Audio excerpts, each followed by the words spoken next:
Friends and enemies, welcome to yet another edition of the Mighty CBP. I'm Len. I'll be doing this one solo. Joey has the night off, and we'll be talking today with Sheldon Bennett from DMG Blockchain Solutions. But before we go into that, I want to make note of our sponsor. We do have a sponsor for today's show, which is EasyDNS. And, well, if you're looking to register a domain, they got DNS services available for you. If you're looking for web hosting, they got that too. And if anything a little bit more fancy that you're looking for, they even got VPS hosting. Check that off your list of things to do. And lastly, if you're looking for email services, yep, they got that as well. So they got fast, reliable private services. You can also pay with Bitcoin. So kudos to them for that.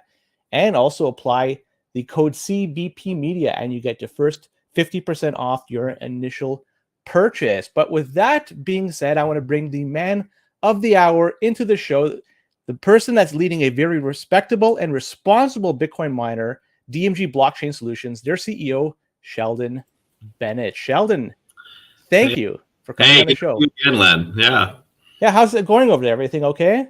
Good, yeah. It's been a busy time. I think we haven't talked for a little while. I think a lot of companies you've been speaking with have had their challenges through crypto winter. We've had ours as well. A little different than others, but I think we'll get into that. And we've done a lot of exciting things that we told you we were going to do. And we've actually done a lot of them, not every one of them. So we'll get into that as well.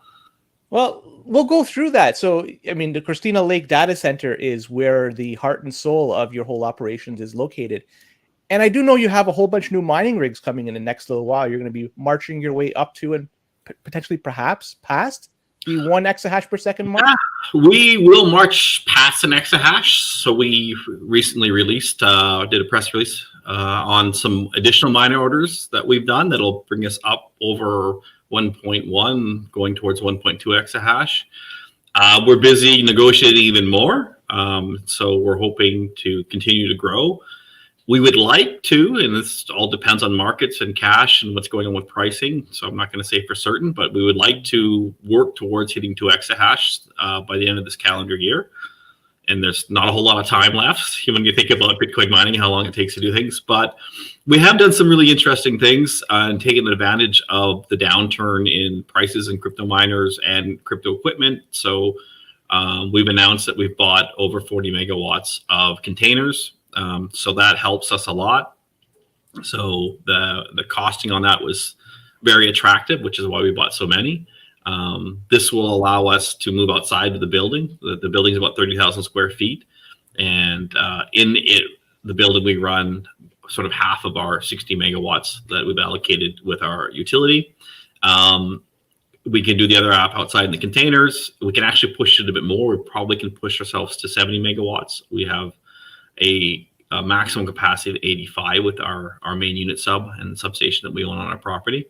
So, our goal is to push that out and see if we can double our capacity and double our hash rate. We think with the efficiency of the miners and how many we can get in with the better watts per terahash, we may be able to squeeze 2.5 megawatts out of Christina Lake, and we'll probably max out around there. And all of that is without any talk about our immersion. And so when we add immersion to that, maybe we can squeeze a bit more out. So there's a lot of math around, you use less machines at a higher hash rate, less efficient because you're pushing more power through them. But because you're using less for that hash rate, then you actually need less machines. So it becomes very efficient on capital. And so we're really looking at a nice balance where we don't buy too many machines, because as we convert them to immersion, we don't want to be turning machines off and have no place to run them. In terms of the immersion, are you looking for any specific machining, a particular rig, or anything will do? No, not really. I mean, pretty much all the machines can go into immersion. I think what happens is when you look at the XP, it's not really an immersion-made miner. But there's smart people out there that figure out how to make it into an immersion miner. So the manufacturing process has made that one a bit more difficult than others.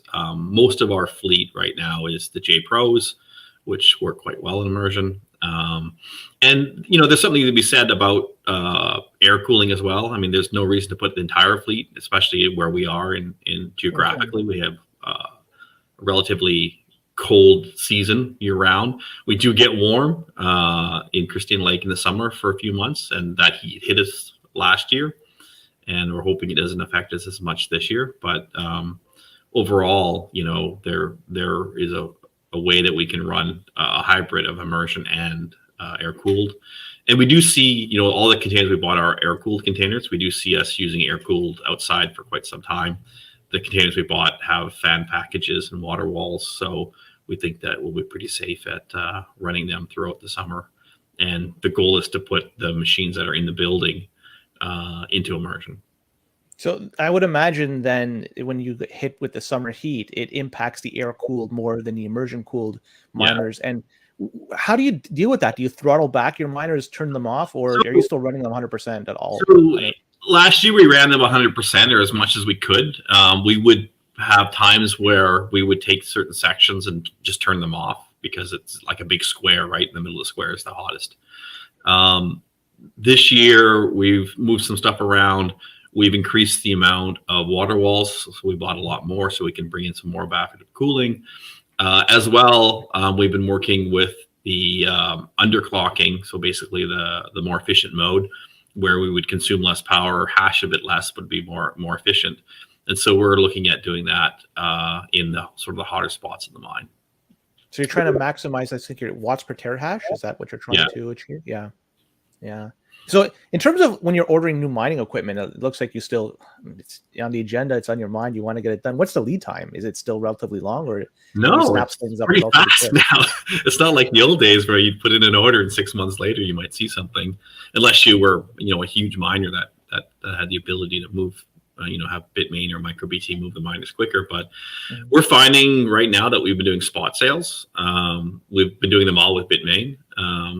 Happy to do them with others, but it's just worked out that we've been doing them with Bitmain. I think those that buy a lot of miners know that people like ourselves have coupons and other incentives to continue buying from Bitmain, so we do that. But yeah, for us, we were one of the first. Actually, we were probably the first to take a delivery of the M30s when they first came out of the factory, and worked closely with MicroBT on those, and we really liked them. We got some of the very first M50s when they first had a batch out for people to try. We also had their full immersion miners. We got 2 of them right away when they came off the production that we've tried out. We really like those as well. So there's not like one miner that we like over the other. I think one of the reasons we have a lot of Bitmain is just their ability and their throughput in their factories to be able to have enough production. And there's a lot of demand for other manufacturers as well. And for us, it's just where we can find the right price point. As you know, and I've said before, we look at purchases on a 12-month ROI. It's been hard to see that during or before crypto winter. Very easy to see it after crypto winter. So, we didn't buy a lot when the prices were high. We conserved our cash, and we've been spending more now that the prices have come down. That's why I called you a very responsible miner, because you were one of the few that did not degen during the whole bull market, and a lot of other miners, they capitulated as a result. So I take it then the mining equipment you're getting, that you're ordering, it's straight from the factory. You're not getting them from secondhand from distressed miners. Okay, that's so far it's all been straight. While we're on this, we look at a few deals for distressed, and there's probably some that we would consider doing. We do, when you look at it, we do need to fill out 25, 30 megawatts of capacity with miners. So whether we can find a great deal from a manufacturer, or whether we find distressed miners that are shut off or never got out of the box and turned on, we're looking at all those different options. I like that. You're very flexible in your approach, and I'm sure the shareholders love that as well. Want to pick your brain on something. The Intel miners looks like they have shelved that. They've mothballed it. Any thoughts on that? I haven't heard too many companies that had them installed, so I'd like to hear what you have to say about this. Yeah, I'm good friends with the companies that bought them, and we know Intel very well, so I don't want to say too much, but it's gotcha. It's disappointing that they shelved that project. I don't think you guys know DMG COO, which is Stephen Liskew.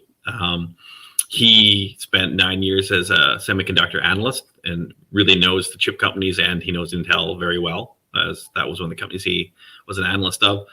And so when we started talking to Intel about their chips, internally as a company, we were looking at revision 3 or 4 before we would be sort of happy to start buying it. And so probably another, in retrospect, good thing that we didn't jump in there right away and start buying chips to only find out that they weren't going to manufacture them anymore, or continue developing and manufacturing them. Doesn't mean what other miners have bought and built and done is bad. I mean, they still, have learned a lot. They could look to other companies to buy their chips and continue using, their process to put them on a board and put their firmware on them. So, I think, Hive has learned a lot, and some others have learned a lot. Good luck. I'm sure that they'll figure it out. I mean, they figured out a lot to take a chip to a production running miner. So that's pretty impressive to do. It's just too bad that they decided to mothball it. It would be great if we had a North American chip manufacturer. It would bang on, yeah. Especially a competition from a North American one. Absolutely, yeah. It's too bad we're not going to have that anymore. Let's wait a few years. As you hear about more foundries moving into America. You've heard a couple of big announcements over the last 6 months, 12 months. It's billions of dollars to build these, but once they're built, they're there forever, and it's going to be a lot easier to potentially, develop and manufacture a North American chip again.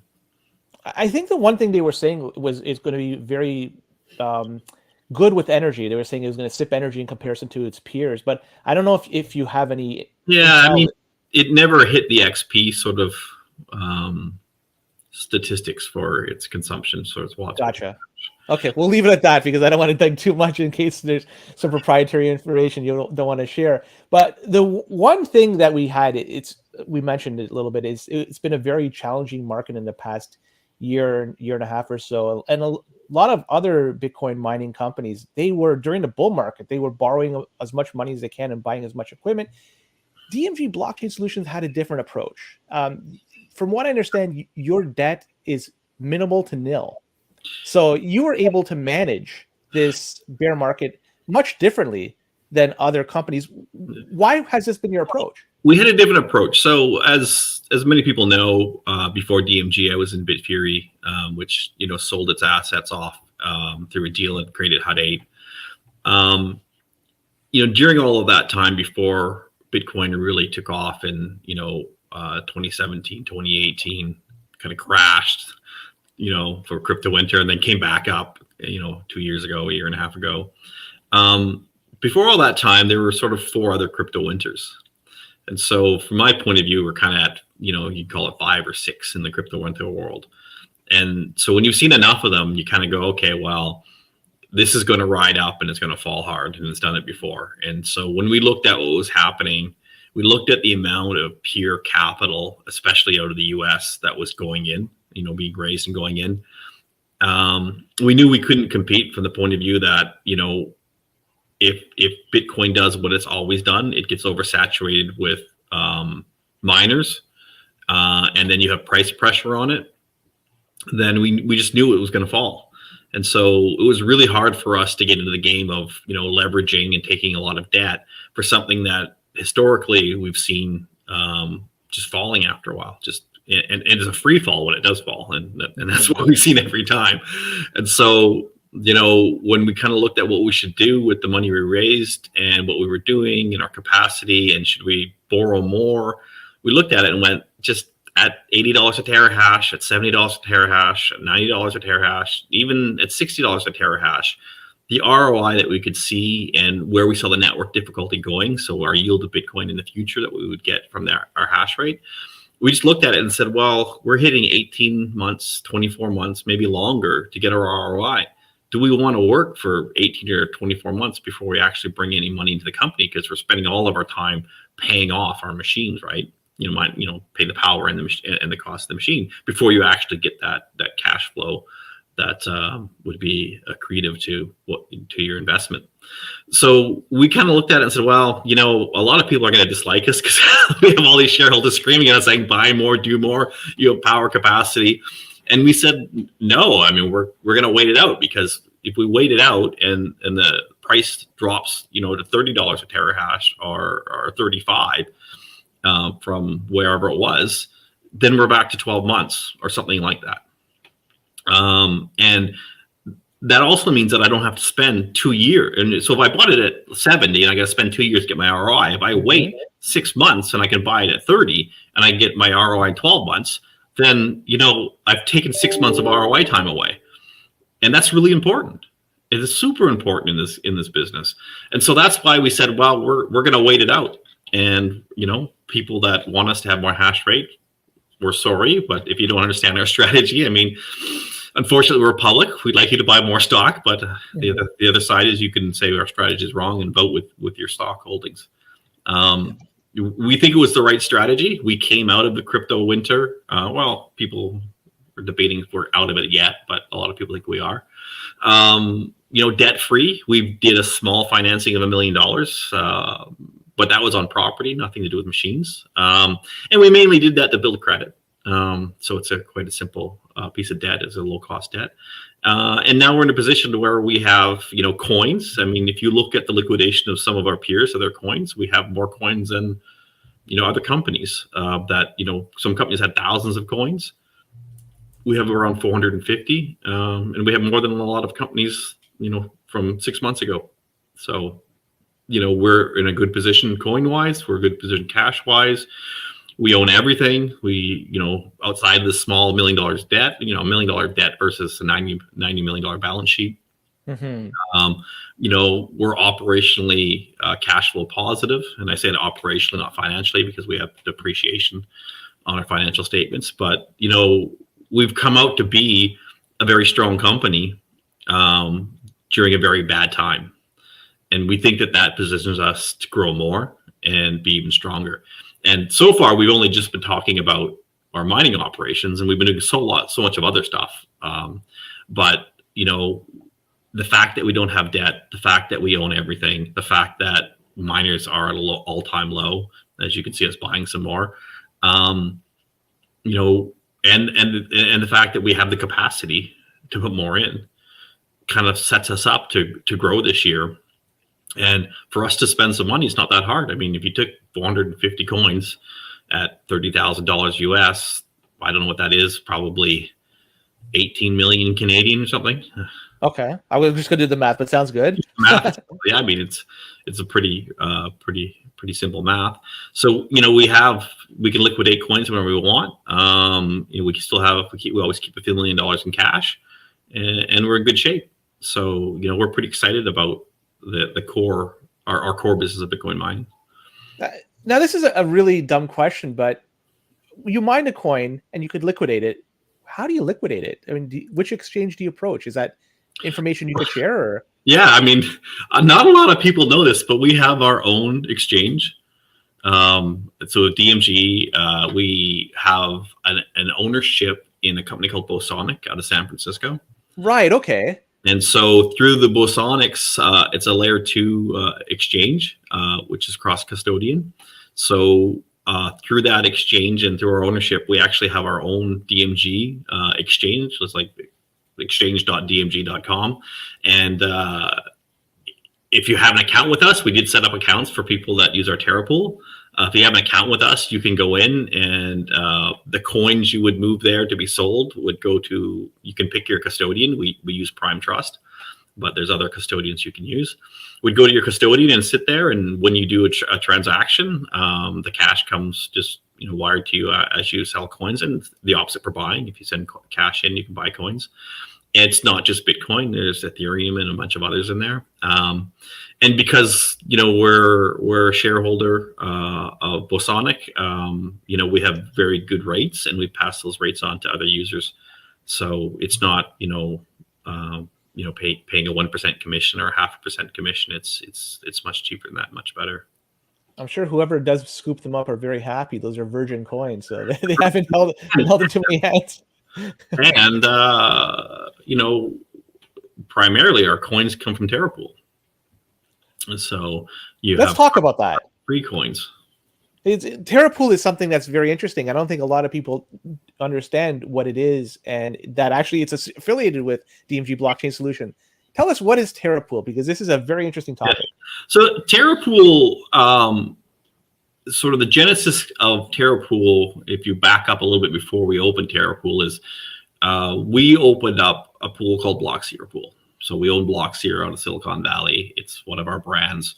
And we put all of our, what we call Core Plus, all of our software under the Blockseer name. And so we opened up Blockseer Pool, this is a couple of years ago now, and Marathon Digital saw this pool. And the reason they saw it is because from the Blockseer technology, we have something called Wallet Score. And in Wallet Score, we can go through all the wallet addresses that transact in a block. And we can actually go into that and we can filter out or basically kick out wallets that we don't want in a block. And we call that clean block mining. And so what we did is we set our Wallet Score technology to kick out any wallet that's on the US sanction list, so the blacklisted wallets, which became more popularly known when the Ukraine-Russia conflict started, because there was a lot of sanctioning of different oligarchs and other people that were trying to move a lot of Bitcoin around as a way to move their wealth. And I think I got a lot more people talking about OFAC. This is the Office of Foreign Asset Control, as part of the U.S. Department of Treasury.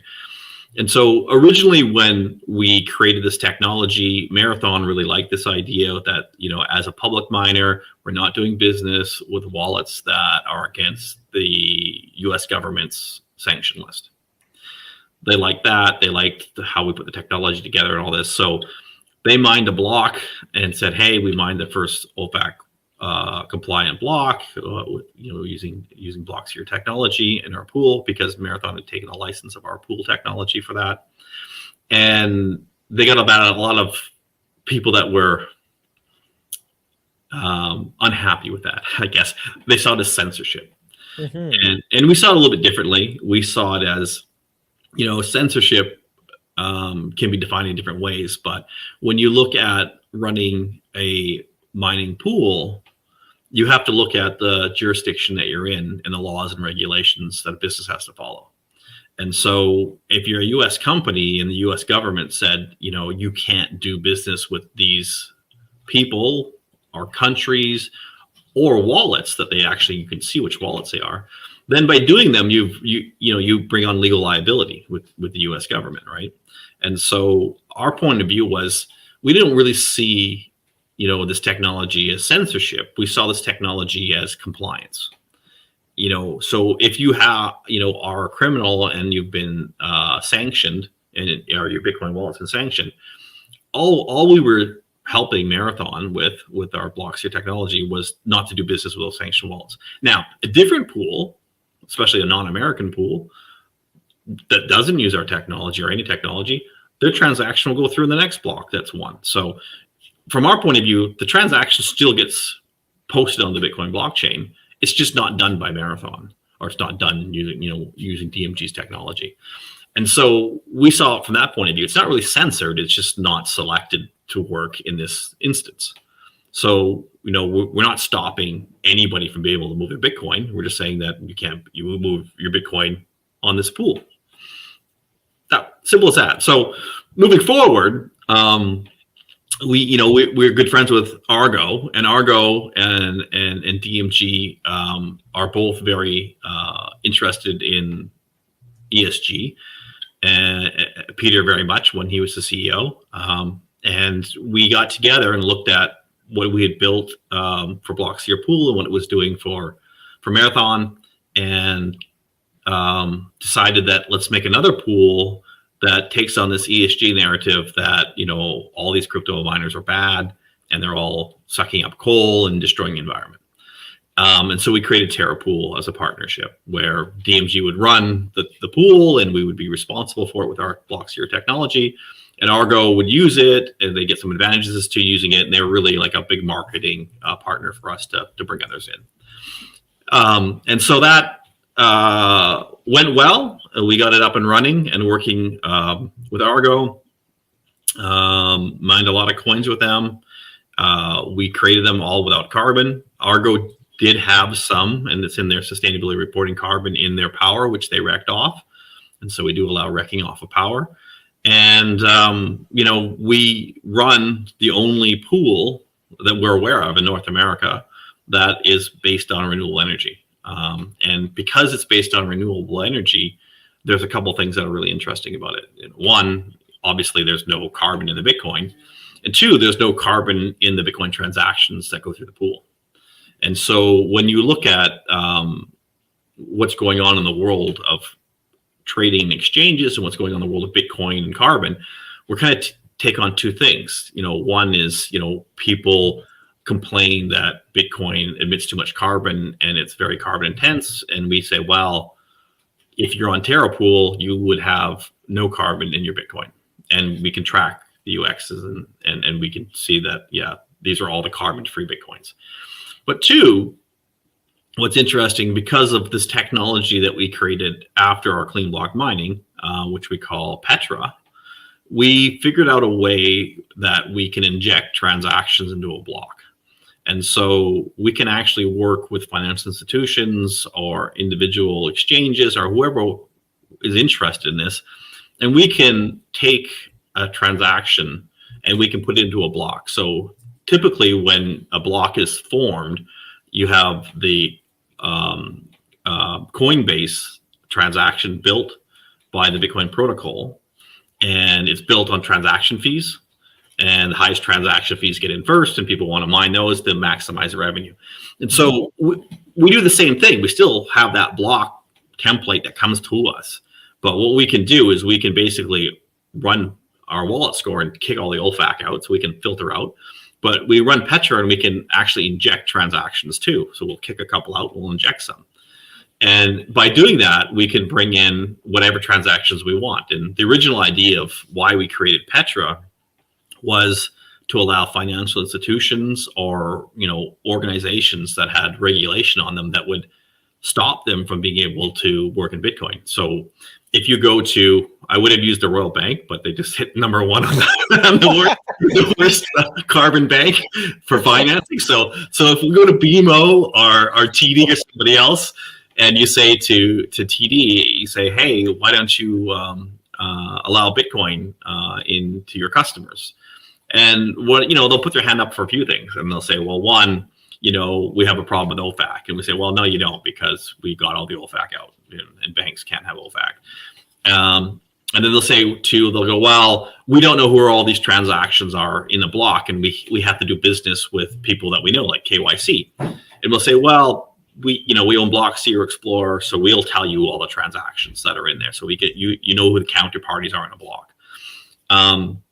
And then they're like, well, when we want to do a transaction, we don't know if Antpool is going to get it, or Foundry, or F2 Pool, or whoever. I said, well, no, with Petra, it'll come into our block. So you know exactly what pool is going to go. It'll go there every time you want to do a transaction. And then we usually add on as a kicker at 3, we're going to do it all carbon free.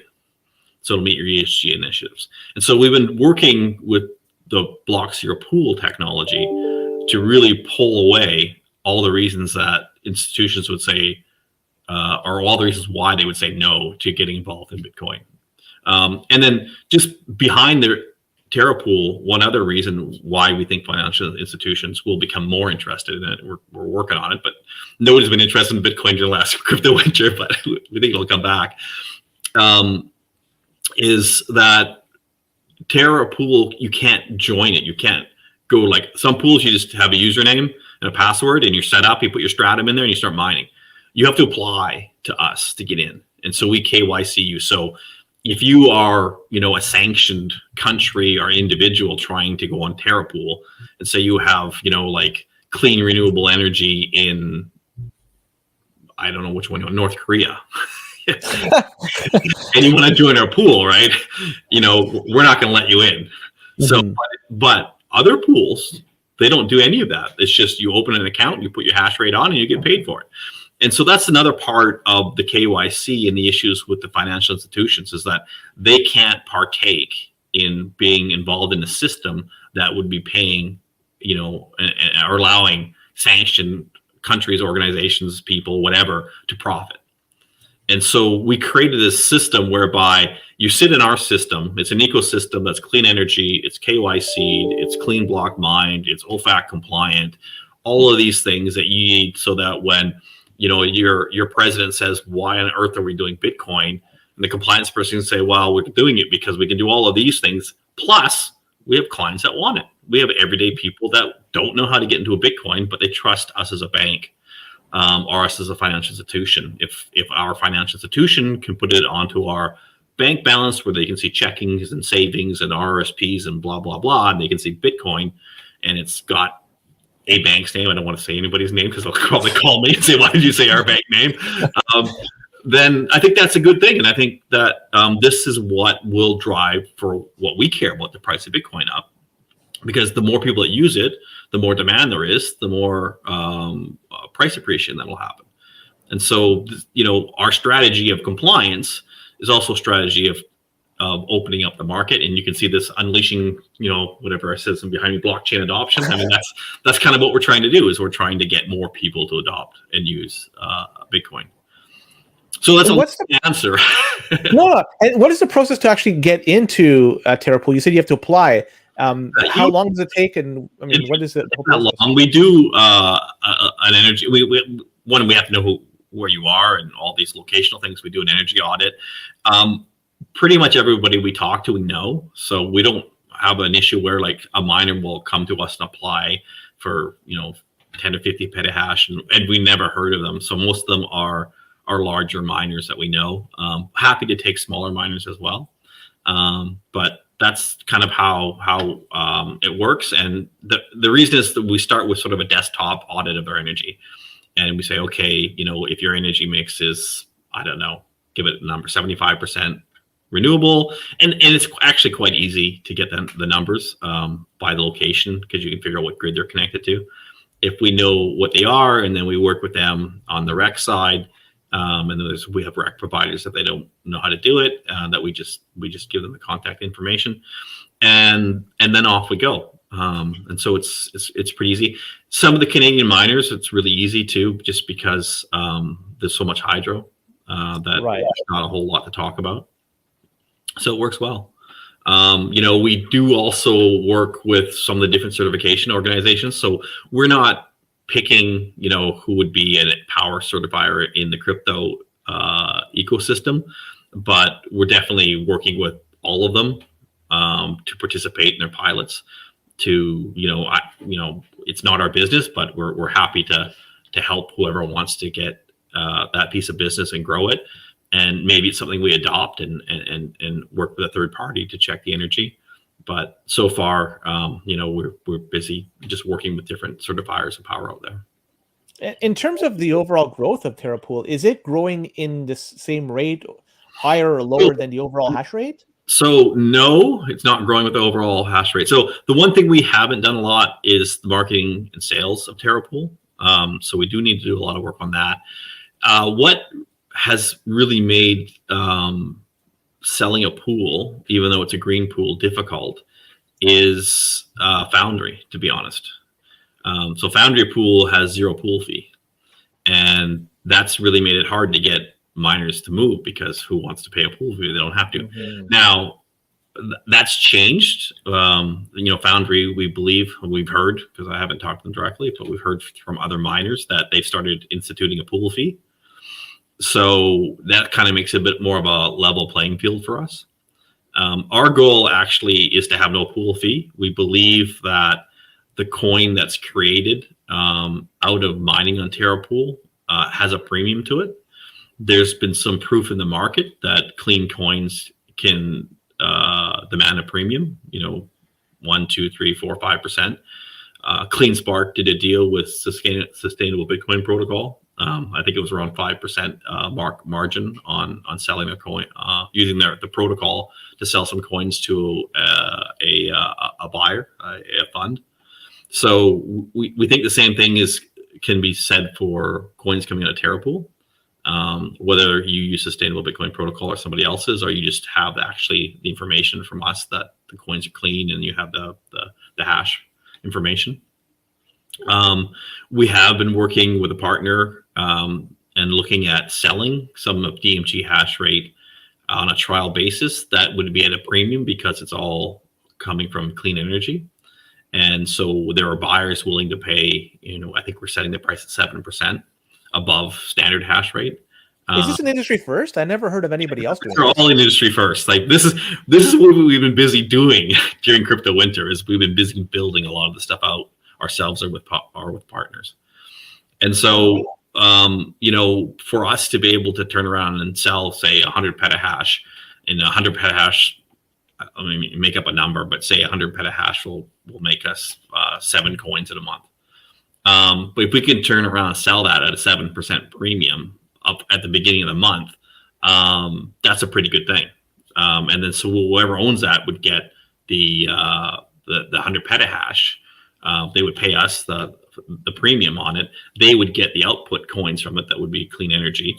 And the way we've been working with the company that does these hash rate contracts is they would actually put that hash rate back onto TerraPool, because it would be the only clean pool that you could get clean hash rate onto a clean pool, right? So it makes sense that way. So these are really exciting things we're doing. As I kind of said to you, some things are finished, some things still need to be done, but we've accomplished a lot in the last, what is it, year and a half or so, 2 years since we've talked. It's been a while, a year and a half. Yeah. So if you think about it, when we talked last, we did have a pool technology, but it wasn't, what I'm talking about now. We have added on Petra, which is a big thing. Being able to inject transactions. We've proven out to a certain degree a premium on clean hash rate and clean coins.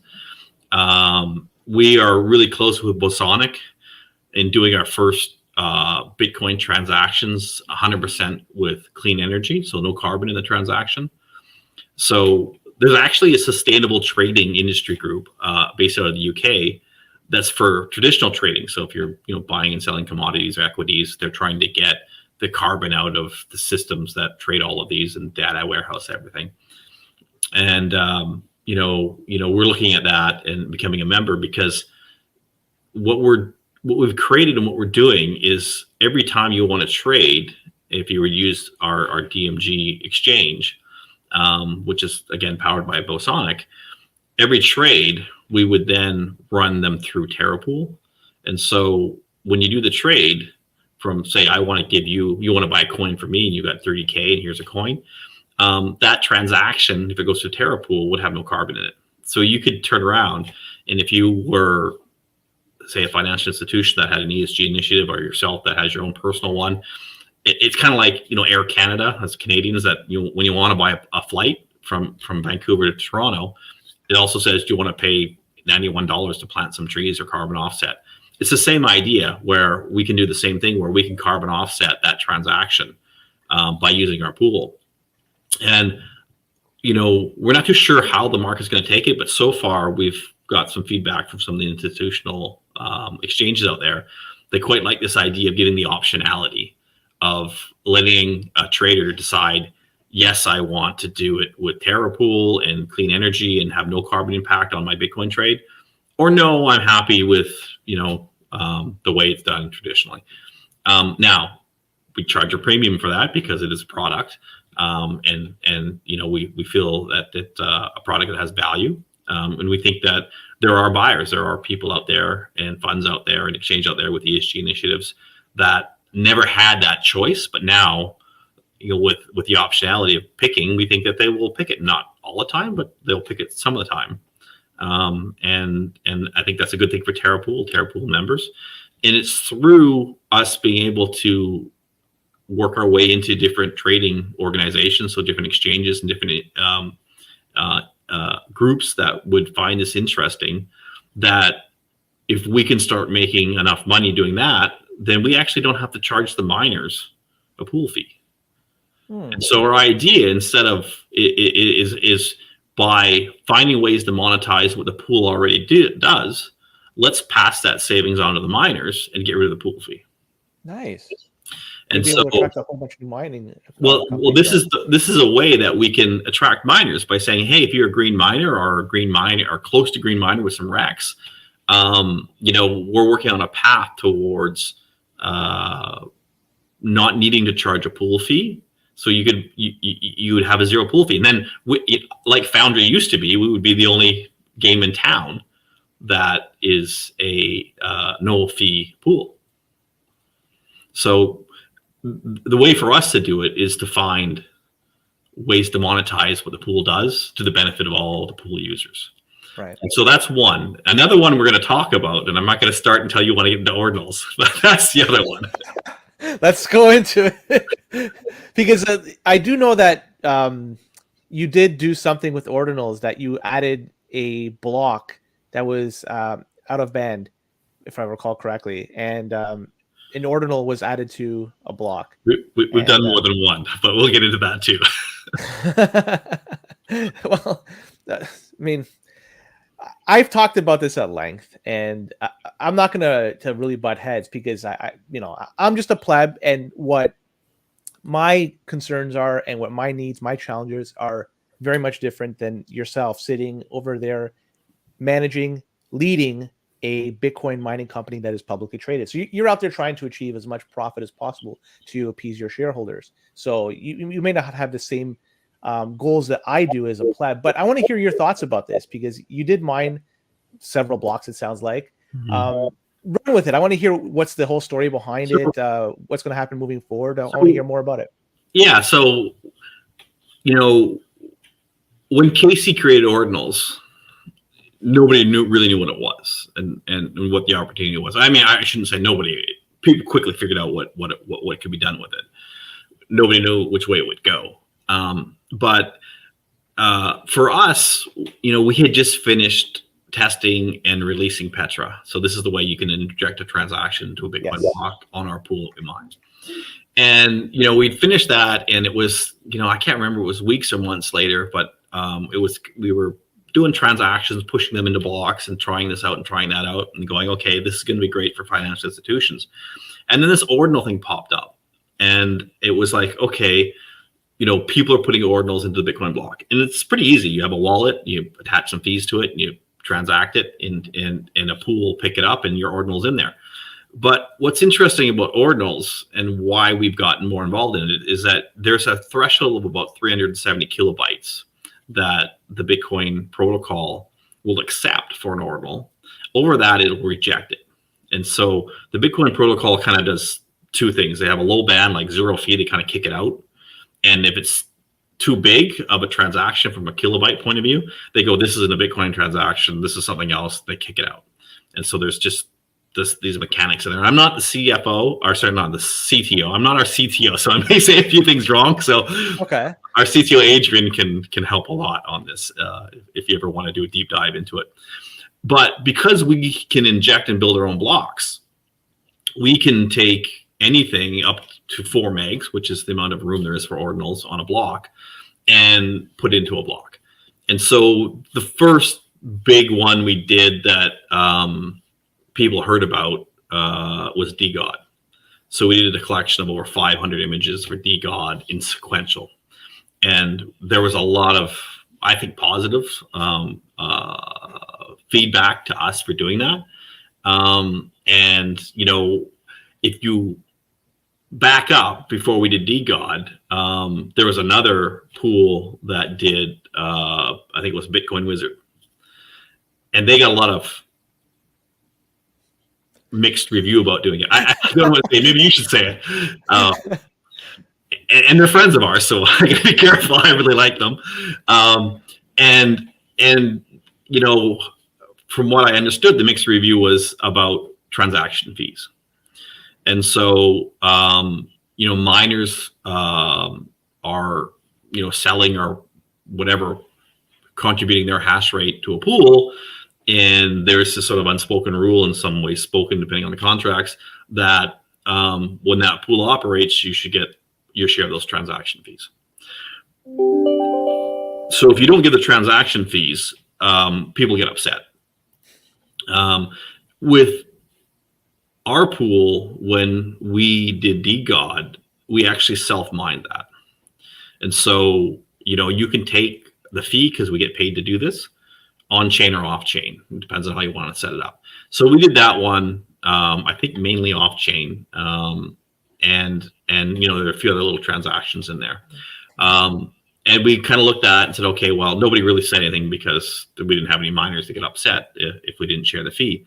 But then we turned around and we decided to do another one for someone. And we took that fee on chain. And that fee was 0.76 of a Bitcoin. And so we built a 7 Bitcoin block.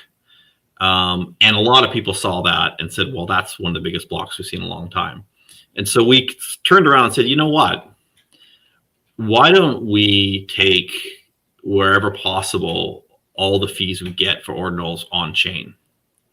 Because one, we're one of the biggest miners on our own pool.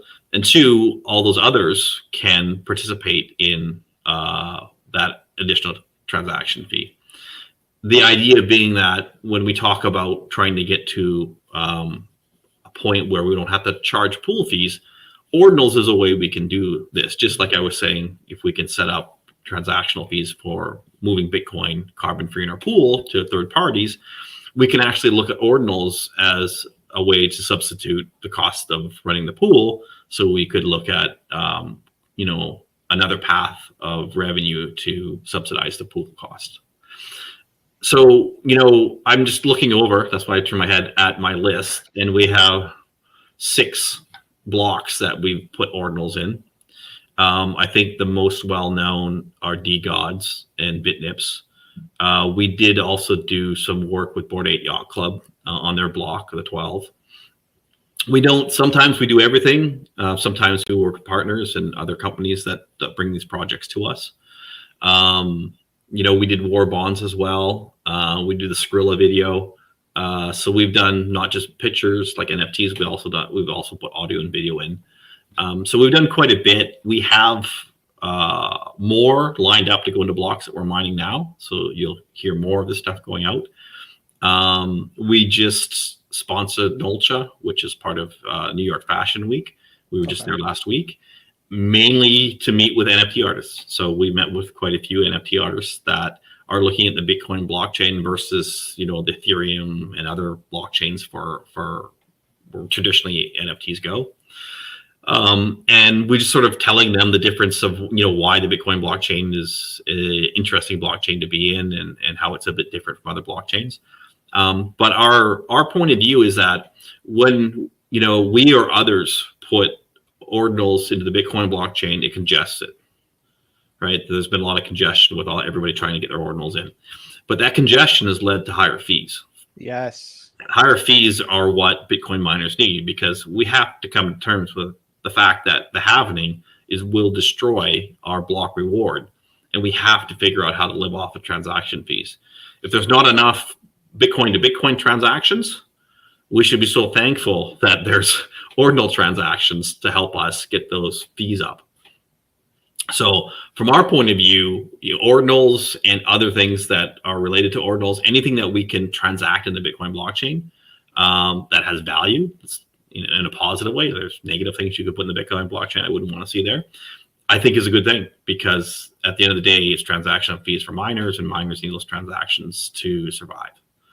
So I'm not a Bitcoin maximalist in the point of view that I think only Bitcoin financial transactions from point A to B should happen. I don't really believe that. I think that, and I can't speak what was in Satoshi's head, but I think he was trying to build something that at the top layer, you can understand this idea of transacting in Bitcoin. But I think at the same time, he was looking for immutable, peer-to-peer. And I don't think it just has to be Bitcoin. I think it just has to be a system that's efficient and that works and that is not government controlled. Are you overseeing what pictures do get inscribed onto Yes. it? So if something comes up that do it, if we do it, so in our agreements, we have final review of anything submitted to us. So, we went over that with our lawyers pretty fast about some of the stuff that people could ask us to put in. We review everything that goes in. it's tough because we're not artists. So some of the stuff that gets sent to us are like, I don't know, it's not offensive, but it's not what I would want. But if it passes your moral compass, that's good enough to get in there. And in terms of other mining companies doing the same thing, I know you may not be able to speak upon this, but is this something that is going to be more prominent moving forward, or is this something just more DMG? I think so far as we know, DMG is the only one doing large ordinals. So when you look at BitNips, which is the last one that we posted, that one was different than DGods. So DGod was one collection, sort of one transaction. BitNips, we took us a couple of weeks to do that one because we created this new code, or I didn't create it, Adrian and his team did.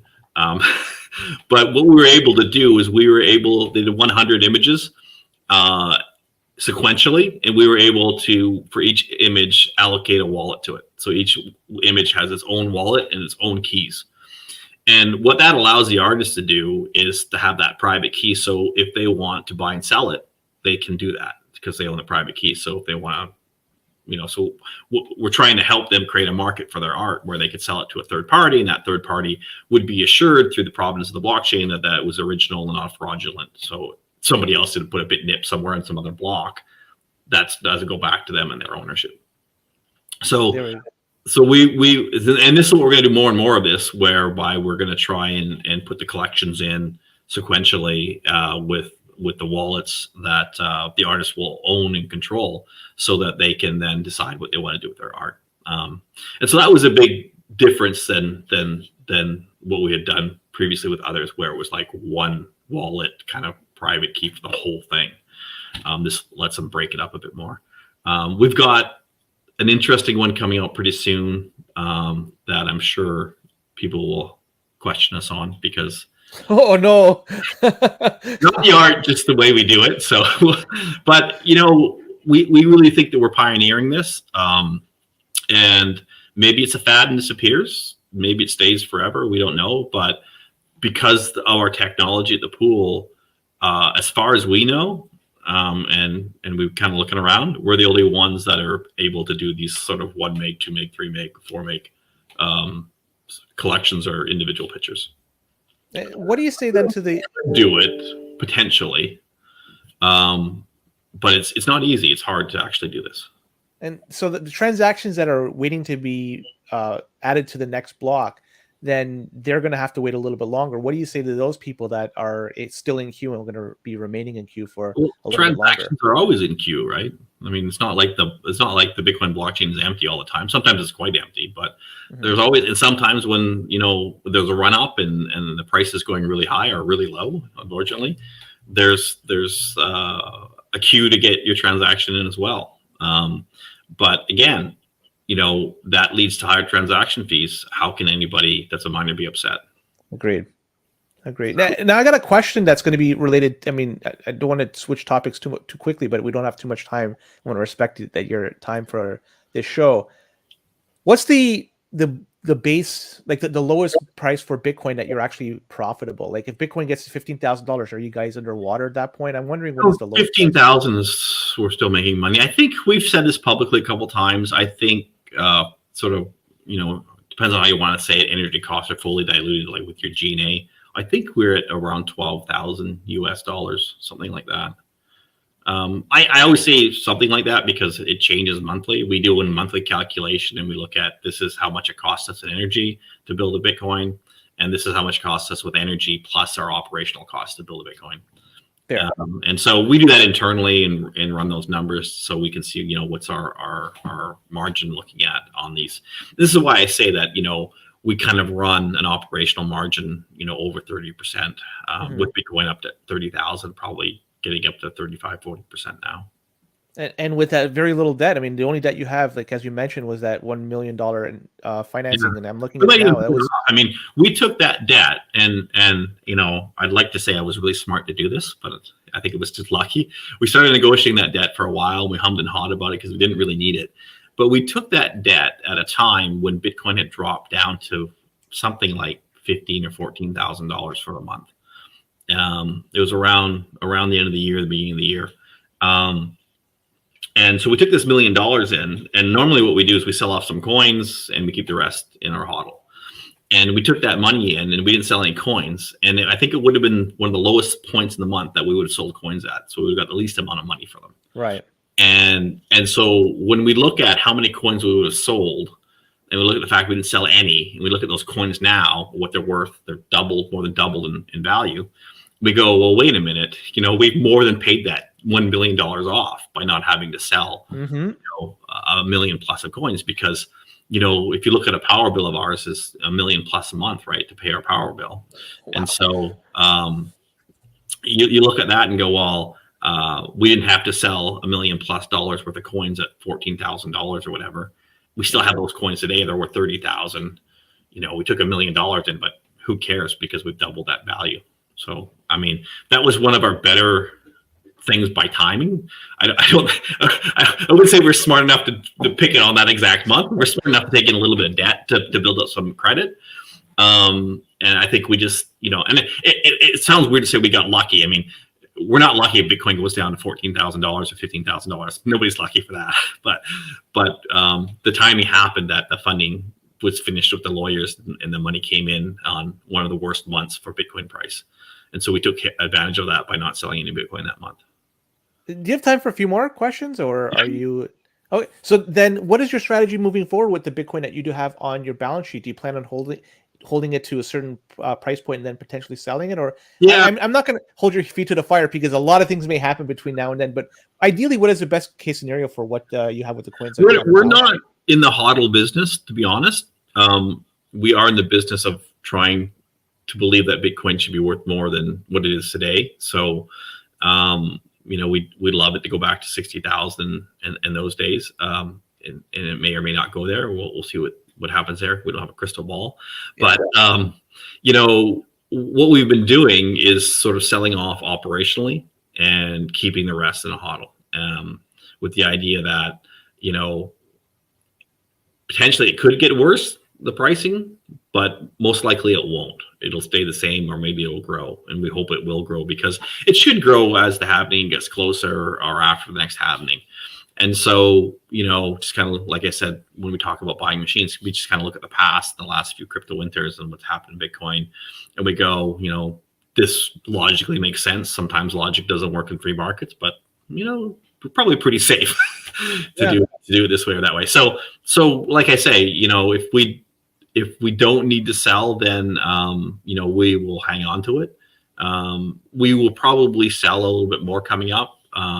We've got, like I say, I think last month we disclosed around 450, 30, something like that. We haven't sold for quite a while.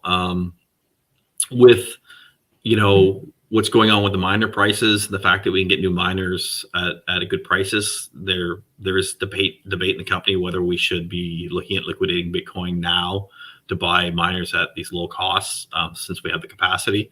So that could be something that happens. We put in our last press release that we bought something like 1,500 machines. That could become 15,000 quite quickly if we can cut the right deal, in which case, we would need to sell and liquidate some coins, or we'd have to raise some debt. So going back to why it took $1 million was to help create the circumstances so debt providers can see that we can take debt and pay it back. And so that was a reason why we did something small. It's just to help us build that credit out. So we want to keep our options open on what we do. I said before, and I'll say it again, but I'll always say, don't hold me to it. Right now at our stock price, we have no plans on dilution. So we don't plan on selling equities. We're looking at debt. We're looking at using our own cash on reserve. We're looking at things like that. We're looking at partnerships. If somebody's got a lot of miners and wants to do a rev share with us, that makes sense. A lot of them don't make sense. But if somebody did want to do one, we'd look at that as well. So that's kind of our plan right now. As you kind of said and let off, I'm probably one of the more fiscal conservative CEOs out there. I realize that I have other people's money. And so I'm trying to be conservative with that money, and I'm trying to make it grow. Not everybody agrees with how I run the company. That's just the joy of having lots of shareholders with different opinions.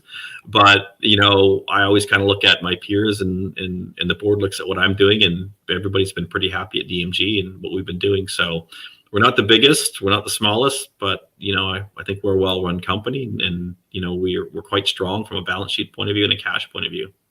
You do have a lot of options moving forward, and a lot of companies out there don't have the same type of luxury you do. And it's not only other people's money too. I've noticed that you too have been buying up shares of DMG. So I'm sure not only shareholders are very happy there will be no dilution moving forward, or potentially no dilution, but also yourself, because you have you're putting your own skin in the game too. So that's good to see. I bought about 500,000 shares recently. I'd like to do it again. It's amazing how hard it can be to buy shares of your own company, because the lawyers get involved and I have to get permission from the board.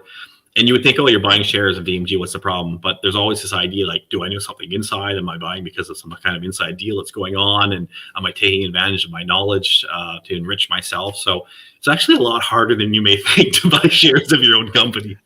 So, I just don't know what it's like, because I'm just a pleb sitting in the basement just chatting with people like you. So, you know what? We've overextended this. I want to thank you very much for coming on our show. I do have so many more questions, but we'll bring you back on, because this has been an awesome interview. Yeah. This has been an awesome. So before we sign off, just want to hand it off to you. Where can people find you if they have any questions or anything along those lines? Yeah, the floor's yours. Yeah, you go to our website. There's some forms in there that questions come through. I think we use something like MailChimp, and they all get normally they all get to me somehow. Investors at DMG. Blockchain.com. All of that goes through our investor relations company, and we have, they call me whenever they want. We have weekly meetings, so everything kind of gets discussed. So that's a good way. Please don't call me at 3:00 in the morning if you find myself.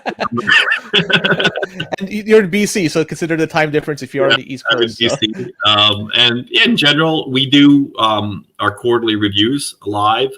Every quarter, Stephen and I have been doing them. We may bring Adrian in for the next one to talk a bit about the software, but we have a Q&A at the end of it where we have questions that are sent to us that we answer. So like on our quarterly review that we do, if you want to fire questions in, just fire them into our investors or fire them into one of our forums, and they get on there. And then we actually spend quite a bit of time answering them. It's one of the ways that we can sort of answer questions to investors. Some of them are uncomfortable questions, and we answer them. So, some of them are like, why did you do this? That was not a good idea. Or why aren't you doing that? And we say, well, we see your point of view, and this is how we see it. So. Well, you answered some uncomfortable questions from us here. So thank you very much, Sheldon, for coming on the show. And for everybody that is listening in, we'll be back on a Monday. So until then, take care and PV, everybody. Right. Thank you.